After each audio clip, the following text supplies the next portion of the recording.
विकतच्या एक पॅकेट किमतीमध्ये जर एवढे वेफर आपल्याला घरीच खायला मिळाले तर त्याचा आवाज ऐकून तुम्हाला अंदाज आलाच असेल की अगदी परफेक्ट असे हे वेफर्स आपले बनवून तयार झाले आहेत।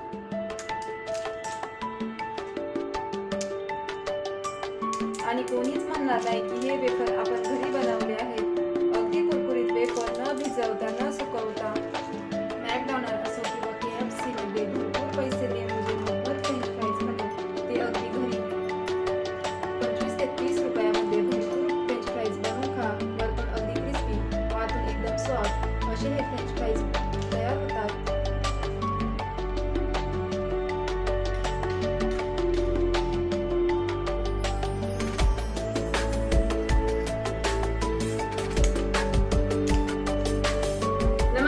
वर्षेस किचन मध्ये आज आपण बटाटा वेफर्स कसे करायचे ते बघणार आहोत। अगदी लहानांपासून मोठ्यांपर्यंत आवडणारी ही रेसिपी आहे आणि माझ्या मते तरी सगळ्यात सोपी हीच रेसिपी असावी। फक्त हे करत असताना तेलाचं प्रमाण व्यवस्थित ठेवणे हे खूप महत्त्वाचं आहे, तरच वेफर्स आपले छान कुरकुरीत होतात। इथे सगळ्या गोष्टी तुम्हाला बघायला मिळणारच आहेत, तर चला मग रेसिपीला सुरुवात करूया।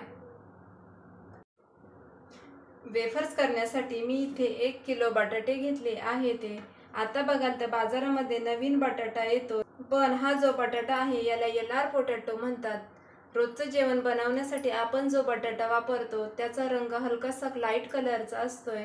LR पोटॅटो आणि रोजच्या वापरातला जो बटाटा आहे त्यात फक्त रंगाचा फरक आहे, किमतीत अजिबातही फरक नाही। हा बटाटा देखील 25 ते 30 रुपये दरानेच मिळतो, फक्त याची साल थोडीशी जरा लालसर असते। आता याची साल आपल्याला काढून घ्यायची आहे। मी ते अशा पद्धतीने सगळ्या बटाट्यांची साल काढून घेते। बटाट्यांची साल काढून झाल्यानंतर ते सगळे बटाटे पाण्यात टाकून स्वच्छ असे धुवून घ्यायचे आहेत। जास्त वेळ पाण्यात बटाटे ठेवायचे नाहीत। LR पोटॅटो हे वेफर्स फ्रेंच फ्राईज बनवण्यासाठी वापरला जातो। तुम्ही जर वेगवेगळ्या ब्रँडचे वेफर्स खाता तर त्यासाठी हाच बटाटा वापरला जातो। या बटाट्यामध्ये स्टार्च कमी असतात, अजिबातही स्टार्च या बटाट्यामध्ये नसतो, म्हणजे तुम्ही साल काढून किती वेळही बटाटा बाहेर ठेवला तरी जरा सुद्धा काळा होत नाही। धुतलेले बटाटे स्वच्छ कपड्याने पुसून घ्यायचे। मोठ्या प्रमाणात जे वेफर बनवले जातात त्यासाठी फक्त हाच बटाटा यासाठी वापरला जातो, कारण इन्स्टंट वेफर बनवता येतात। वेफर्स वेगळे सुकवायचे, शिजवायचे एवढी मोठी प्रोसेस केली जात नाही। वेफर्स थोडेसे खारट होण्यासाठी आपल्याला मिठाचं पाणी लागणार आहे।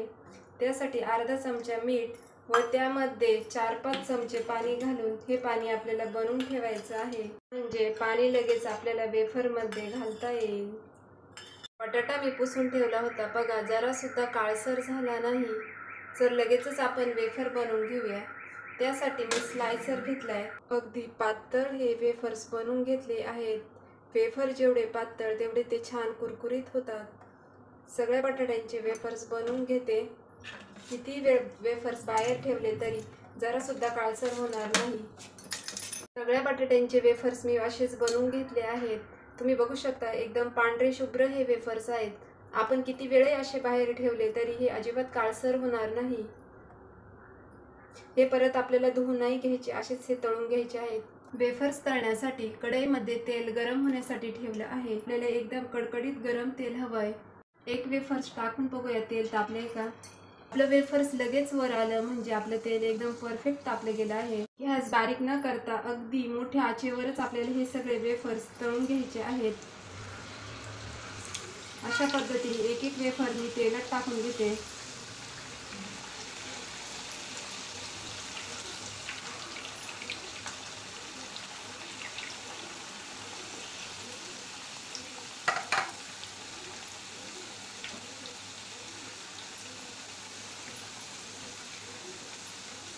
वेफर्स तळून 2 मिनिटं झाले की त्यावर आपल्याला पाव चमचा मिठाचं पाणी टाकून घ्यायचं।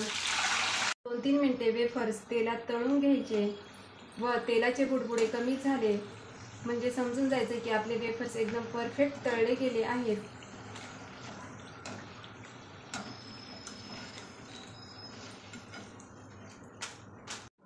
वेफर्सचा आवाज ऐकून तुम्हाला अंदाज आलाच असेल, अगदी परफेक्ट असे वेफर्स आपले हे बनवून तयार होतात.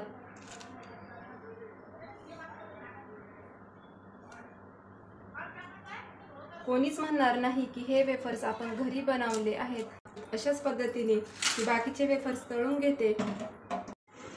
वेफर्स हे आपल्याला एकदम मोठ्या आचेवरच तळून घ्यायचे. वेफर्स तेलात सोडल्यानंतर 1 मिनिटानंतर त्यामध्ये पाव चमचा मिठाचं पाणी टाकायचं व 2 ते 3 मिनिटानंतर वेफर्स तेलात चांगले तळून द्यायचे. तेलाचे बुडबुडे कमी झाले की समजायचं आपले वेफर्स तळले आहेत एकदम परफेक्ट. मग वेफर्स आपल्याला काढून टिश्यू पेपरवर ठेवायचे, म्हणजे वेफर्समध्ये जे एक्स्ट्रा तेल असतं ते टिश्यू पेपर ॲब्झॉर्ब करतं, त्याच्यामुळे आपले वेफर्स तेलकट होती नाही.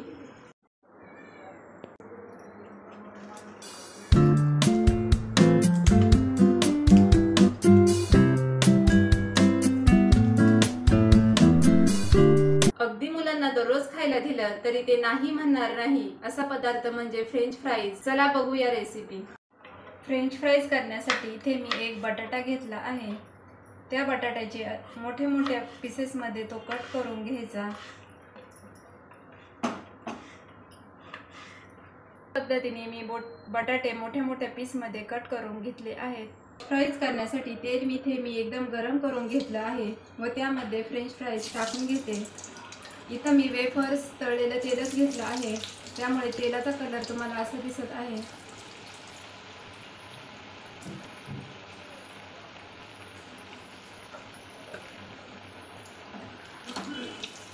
एक 4 ते 5 मिनिटं हे आपल्याला मोठ्या आचेवर फ्रेंच फ्राईज तळून घ्यायचे आहेत व तळून झाल्यानंतर यामध्ये मग मिठाचं पाव चमचा पाणी घालायचं आहे.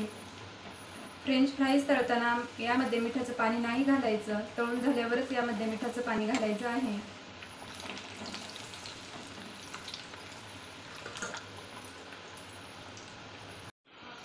एक 4 ते 5 मिनिटांनी मी यामध्ये पाव चमचा मिठाचं पाणी टाकते.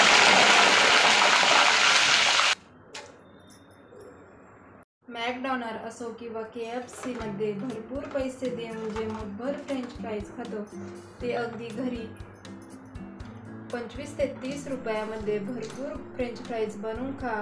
वरतून अगदी क्रिस्पी व आतून एकदम सॉफ्ट असे हे फ्रेंच फ्राईज तयार होतात.